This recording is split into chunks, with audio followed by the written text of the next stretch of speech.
The 21st century is no longer about who controls oil fields or farmlands. It's about who controls the data, the algorithms, the intelligence behind the machines. Artificial intelligence is no longer science fiction. It's fast becoming the backbone of global economics, shaping healthcare, finance, agriculture, education, even the way societies are governed. In the next decade, nations that master AI will thrive and set the rules, and those that lag behind will borrow from them or be permanently locked out of the new world economy. Nigeria, with its bold, bright, brilliant youth and untapped digital potential, stands at crossroads, critical crossroads where they are going to design the future, asking themselves a question if they are going to rent from others or if they are going to design their future. Today, on The Beam, we are asking the tough questions. What must Nigeria do to prepare for an AI-driven world? And what risk do we face if we fail to act very fast? Because the future will wait for no one. Welcome to The Beam, where curiosity stirs conversations, taking us a step further into the future we desire. I'm Sunes Nathaniel, and today, before we get right into our discussion, let us bring you your quick tech update, and when we return, we'll get into this very crucial matter that needs to be talked about today.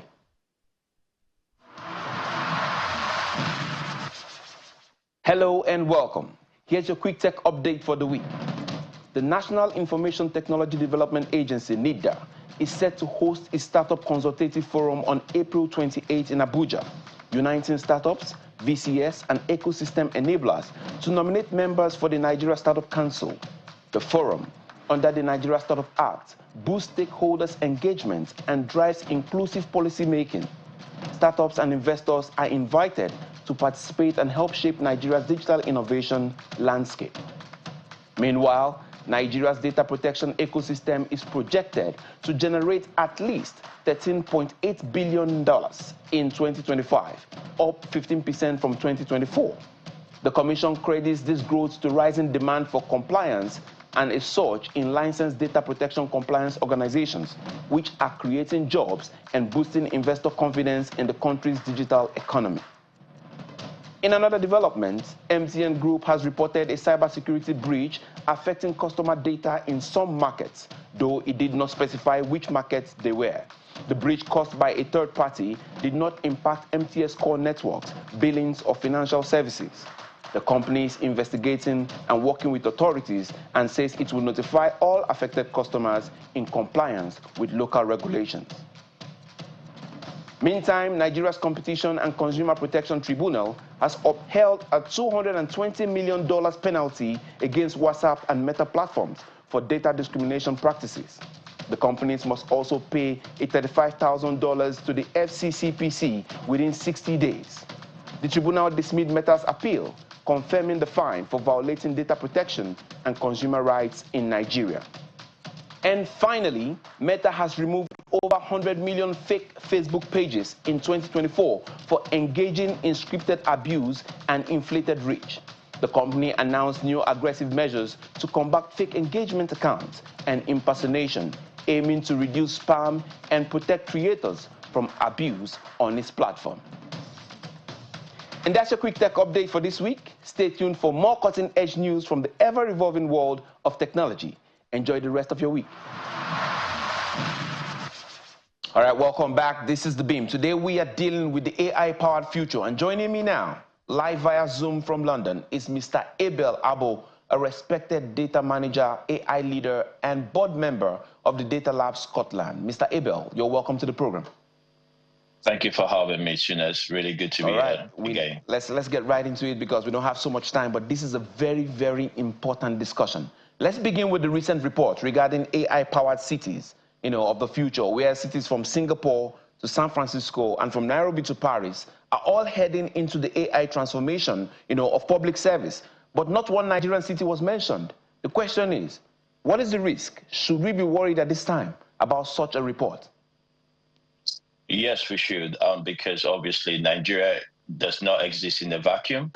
We're pretty much operating in a global space. And I think the report just about a month ago from Deloitte obviously put that out. And I think it's just something we really need to pay attention quite quickly as well. Why is it the cities are quite important? Because I think it's fair to say about half of Nigeria lives in urban areas.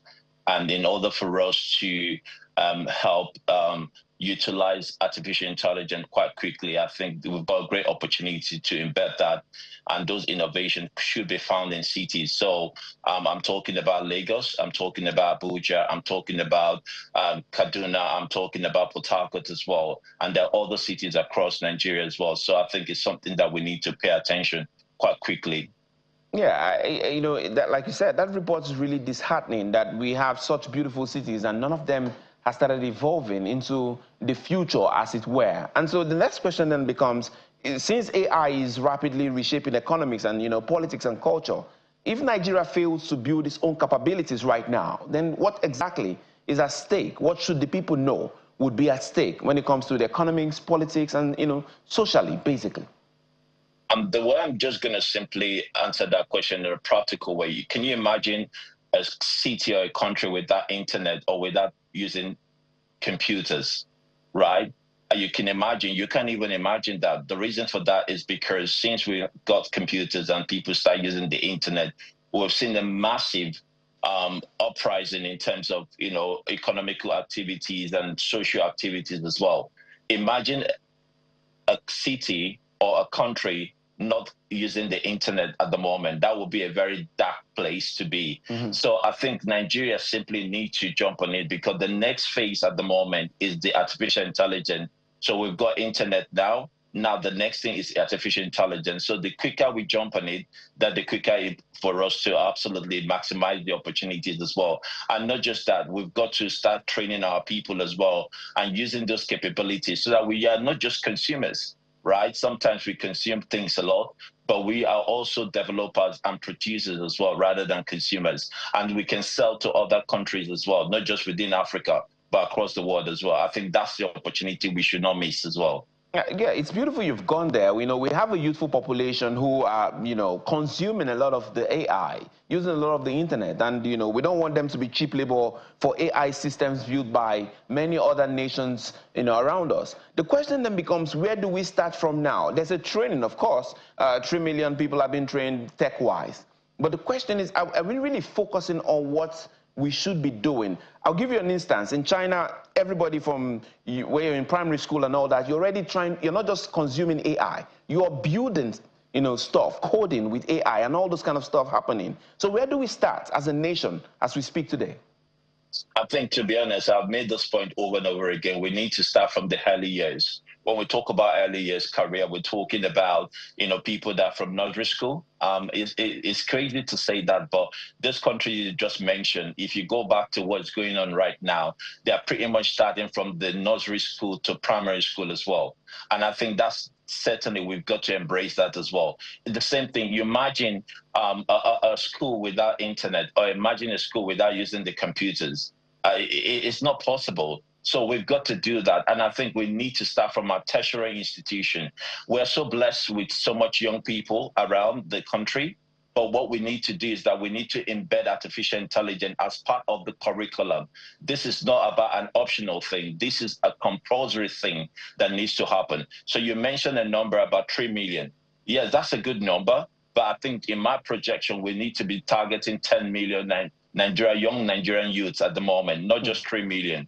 Because we are a population of over 200 or 330 million people as well. And the young population is quite vibrant. So we should be aiming about 10 million and above.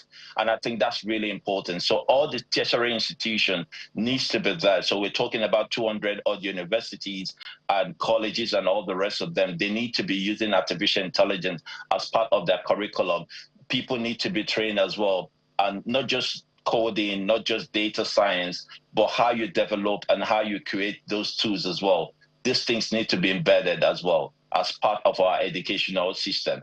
Yeah, but somebody would argue that, hey, let's take it two arguments. The first argument would be, we're still hungry. Why is this a priority right now? There's so much hunger in the land. Why is it a priority? And the second question would be, hey, if you start off to go into reshaping what the curriculum is, are you sure we're not going to change school as it were today? I mean, that's a great question you asked. When someone is hungry, what the person needs is food, right? Yes. And how you do food, if food does not fall from the sky, you've got to create it, right?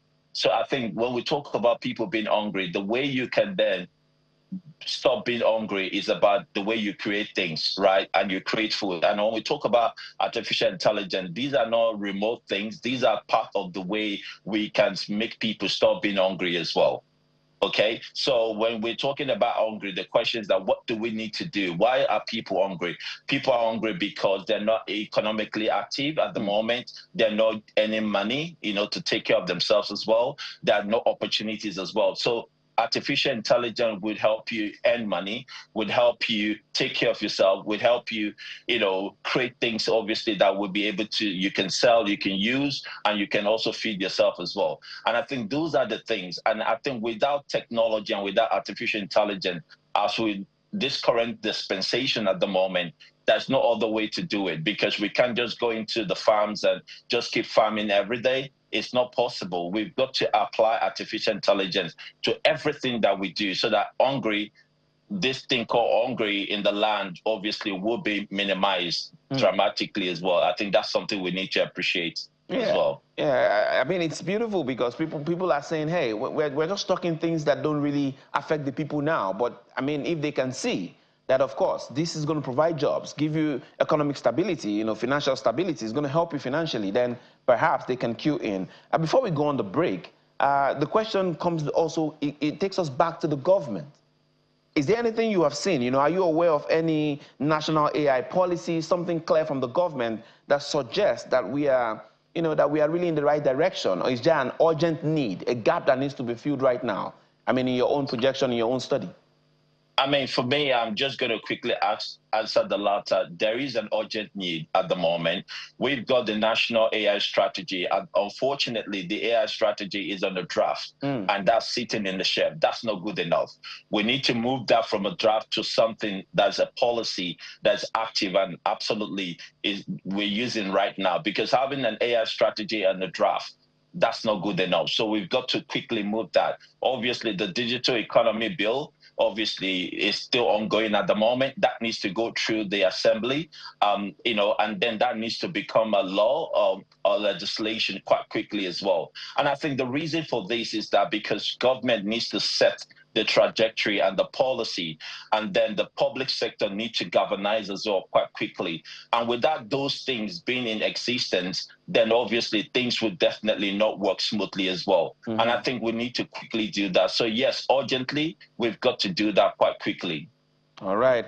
That's fascinating insights from you, Mr. Abel, so far. But we're going to be taking a short break. And when we return, we'll be digging deeper into data ownership, digital ethics, and what it really means for Nigeria to reposition itself as a leader in the AI space. This is The Beam, and we'll be right back.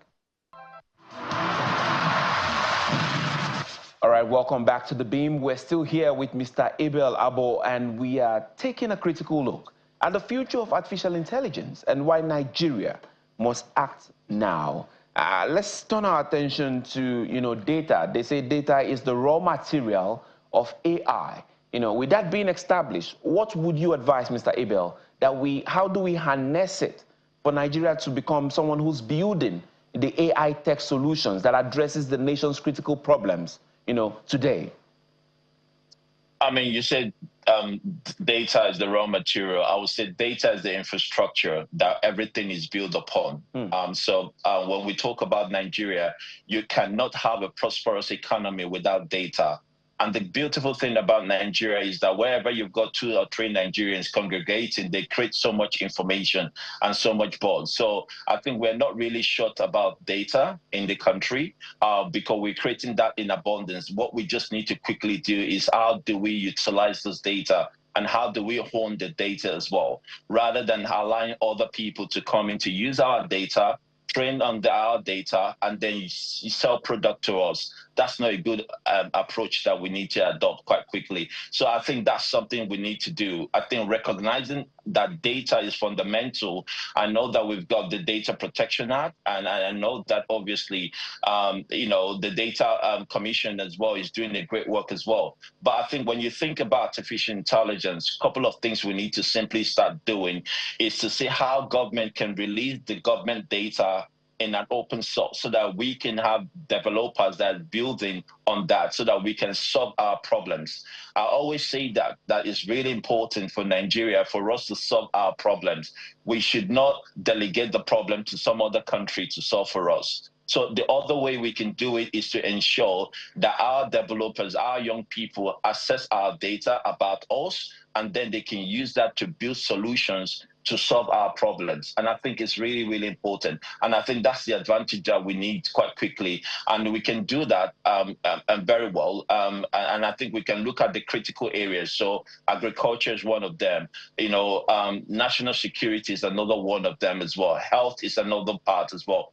Financial services is another part as well. So we can simply use our data to solve those problems using artificial intelligence. And you're right, data is the fabric of artificial intelligence, because without data, there's no artificial intelligence. Yeah, it's beautiful you have said that, but you've also mentioned something that stirs a greater concern. You've talked about open source data. Open source, it's out there. People can, can access it. What about the risk? What about the ethical questions it raises when it comes to AI, bias surveillance and all those kind of ethical issues that comes into play? How do we, cover this gap, especially when you're going to make it open to the young people?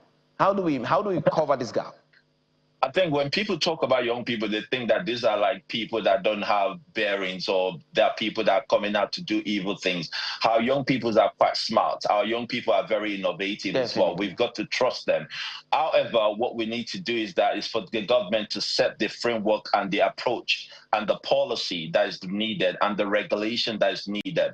Once those guardrails are there, then the young people understand that the playing field, the level playing field, then the young people can then operate and behave accordingly as well, based on the policies and the regulations and the framework that is put together. And that's the reason why we need to move from an AI strategy that is in the draft, that we need to make sure that that strategy is applied quite quickly. And that's the reason why that the Digital Economy Act as well, bill, needs to go through and come to the other side quite quickly, so it becomes a law as well.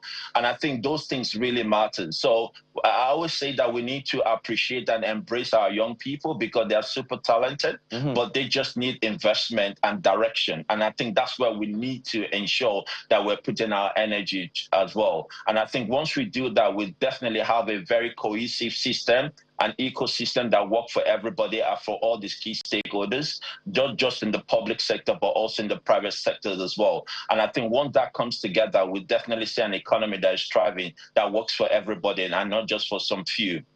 Yeah, it's beautiful you've highlighted that Nigeria has a set of young people who are highly innovative, and if the framework is in place, then they can work to do greater things for the nation. That brings me to the question of sovereignty, because if China and all the other big ones are investing in AI sovereignty, do we have the capacity, to be a sovereign nation with our own AI, to be a sovereign nation on our own data, to be a sovereign nation internet-wise? Do we have what it takes, or is the technology something that we still need to borrow somewhere? How does this play out? I mean, I think we do. And the quick answer to that question is that yes, we do. But I think just beyond sovereignty as well, I always tell people we are looking at data at the moment, but think about the space, what's happening at the moment. People are actually going to the space. They are creating their own colony in the space as well, right? So it's really important for us to wake up quite quickly as well. So we're talking about data that we create, that people are talking about surveillance right in front of you that you can't even see as well. So we've got to ensure, for a society, for a country like ours, we've got no other way. Data sovereignty is something that we've got to take quite serious as well, just like we're taking our own national security quite serious as well. And I think these are all part of our sovereignty component as well. So what I'm simply going to say is that it's really important that we need to start building those capability, and we've got to do it now. Because if we don't do it now, what would happen is we're then going to go use people's technology, people's system that they've built for us. And guess what? Rather than we becoming a free nation, we're going to be a colonized nation as well. And that's something that you and I don't want. And most people in this court today, we don't want to be colonized any longer again. So we want to live freely, and we want to ensure that we're prospering as a nation, because Nigeria is a great country, the most populous black nation in the world, if you go across the world, if you don't see Nigeria existing in those countries, you better pack up and leave as well. Definitely. So Nigeria is a country to be reckoned with. So we've got to take these things quite serious as well. Yeah, so let's start ending from where we began. What really does an AI-powered future city, what does it really look like? What does it entail? To the average Nigerian, what does it entail? It's a great question. So, for example, AI-powered city would look like, take traffic, for example. The traffic would be managed by artificial intelligence as well, with smart machine learning to understand where there's hotspots around traffic congestion and what people need to do as well, so that people can be rerouted back quickly. And you're working with existing technology. So that could be the Google map, or that could be Suez, or that could be the Apple map as well, right? And that's really important. The other piece is that things like flood management as well. We are in the southern part of Nigeria, is prone to flood. So with an AI city, AI technology, that can enable us to understand the map, not just mapping, geospatial mapping, but also ensuring that we're putting remedies in place, the remediations in place to ensure that when the rain comes, which is part of one of our seasons, it doesn't cause havoc as well with lives and properties as well. So another part about that is also going to be agriculture. You and I, we eat every day. Some people can argue they eat 1 square meal, some people argue 3 square meal, but we do have to create our food as well. We can use artificial intelligence to produce things. So within the city and also in the rural areas as well, because one of our challenges that we have in the country is deficiency around our infrastructure. So we don't need to go far away to plant stuff that we can plant within cities as well. I think those are the things, we can also do. Climate change is a big one as well. It doesn't matter wherever we are as a country. Globally, climate change is the big one. So we can use artificial intelligence to understand how our climate is changing as well. And I think one of the problems farmers face in Nigeria currently is around droughts, lack of water. We can also use artificial intelligence to ensure that the crops that we produce or we plant as well have the right ability to give the right yield as well. And I think there are several things across our life, and security is another big part as well. Be of note that we've got our own security challenges. So we can actually use AI to ensure that our urban areas are quite secured, and also our rural areas are quite secured as well. All right. And I think that's something that we need to do. It could be from facial recognition, where we need to monitor people and understand what's happening before those incidents happen. So there's so much we can use technology, and artificial intelligence is core in those things as well, not just in the city, but also in the rural areas as well, because this is really important. Thank you very much. A special thank you to Mr. Abel for sharing your brilliant and urgent insights with us. Thank you very much for coming on the program. Thank you for having me, Nathaniel. All right, thank you. All right, clearly the future, it's not far off. The future is here. It's being built now in the clouds and in the codes and in the decisions that we make. We need to choose. Nigeria must choose now to be present at the table where the new rules of AI are being written, or we risk being spectators once again. And this is not just about technology. It's about sovereignty, about dignity, about our destiny. Yes, that is what it is. That it is for now on The Beam. I am Soonest Nathaniel, and we're going to be leaving you with our top 5 videos of the week. As always, we urge you, stay curious, stay informed, stay engaged, and keep beaming your light where it matters most. See you next time.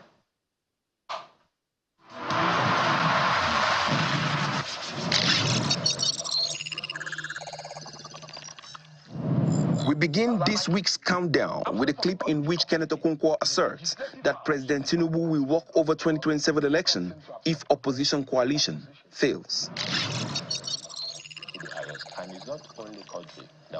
In fourth place, the Lagos State Commissioner of Police responds to claims with regards to the case of Quadri, a minor who was locked up in an adult prison. Even if somebody is below 18, That does not mean that we shouldn't investigate the person properly in accordance with the laid down law and ensure that such person is prosecuted.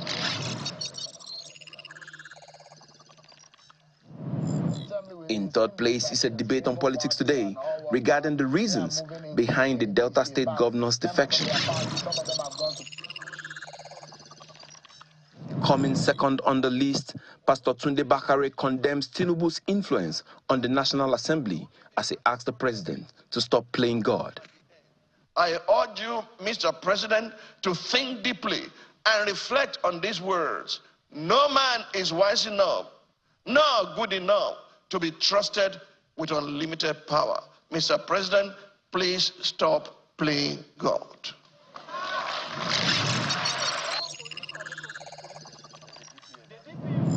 And finally, in first place, human rights lawyer Inebe Efyong shares a story on how a demand for share of donation landed Quadri in prison. Because when we were in court last week, even the magistrate complained bitterly that, look, this was what was presented to me.